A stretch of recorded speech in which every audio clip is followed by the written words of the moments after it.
বন্ধুরা, আজ আমরা আলোচনা করব HSC ICT chapter 3.1 number system নিয়ে। তো আমরা আজকে লেকচার 4-এ আলোচনা করব যে আমরা এতদিন শিখছিলাম হচ্ছে ডেসিমেল থেকে হেক্সাডেসিমেল পর্যন্ত বিভিন্ন সংখ্যা পদ্ধতির রূপান্তর নিয়ে। তো আজ আমরা আলোচনা করব অন্যান্য বীজের কিভাবে অন্যান্য বীজে সংখ্যা পদ্ধতি রূপান্তর করা যায়।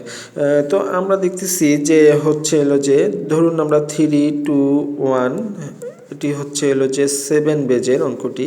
তো আমরা এখানে যদি আমরা 6 রূপান্তর করতে যাই, 6 বেজে রূপান্তর করতে যাই, তাহলে আমাদেরকে এভাবে সাজায় নিতে হবে। এই সংখ্যাটিকে প্রথমে আমরা পজিশনাল করে নিব 0, 1, 2। ওকে, তারপরে আমরা যাব হচ্ছে 3 গুণন 7, 2। তারপর আমরা যাব 2 গুণন 7, 1। তারপর আমরা লিখব হচ্ছে 1 গুণন 7, 0।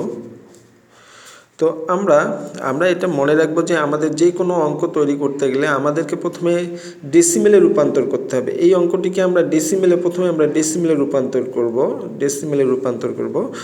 তো আমরা এখন এটিকে গুণন করব। তো 3 7 7 49। ওকে, তারপর আমরা করব হচ্ছে 2 7 7 যোগ আমরা আলোচনা করব 1 গুণন, আমরা জানি a টু দি পাওয়ার 0 সমান 1 হলে, a টু দি পাওয়ার 0 সমান 1 হলে 7 টু দি পাওয়ার 0 সমান 1ই হয়। তো আমরা এখানে 1 দিব। আবার আমরা এখানে যাব, এখানে গিয়ে হচ্ছিল যে আমরা যদি এটা গুণন করি, আমাদের স্বাভাবিক যদি গুণন করি, দেখুন আমরা গুণনটা এইভাবেও করতে পারি, অথবা ক্যালকুলেটরে আপনাদের যাদের ক্যালকুলেটর আছে আপনারা করে নিতে পারেন। 3 নং 27, 27-এর 7 হাতে 2 থাকতেছে, 3 4 12 আর 2 14। তো আমরা এখানে 100, এখানে আমরা 147 লিখলাম, যোগ 7 2 14 যোগ 1। তো আমরা যদি এটাকে যোগ করি তাহলে আমাদের আসতেছে হলো, দেখেন যে 13 আর 1 11 11 আর 1 12 12 1 থাকতেছে। তো আমাদের এখানে 5 6 1। তো এইটা আমরা ডেসিমেলে পরিণত করলাম। এরপরে আমরা এই ডেসিমেল সংখ্যাটিকে আমরা সরাসরি আমাদের যে বেস বের করতে বলছে আমরা সেই বেজে নিয়ে যাব, অর্থাৎ 6-এ নিয়ে যাব আমরা। তো 6-এ নিয়ে গেলে এখন আমাদেরকে মনে রাখতে হবে ডেসিমেলের ভিত্তির 10 আমাদের কোনো কাজে লাগে না, সুতরাং আমরা এটাকে 6 দিয়ে ভাগ দিব, 162।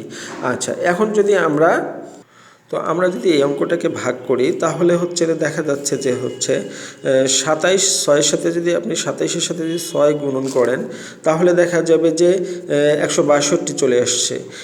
আর অথবা আপনি 6-এর সঙ্গে 162কে ভাগ দিতে পারেন।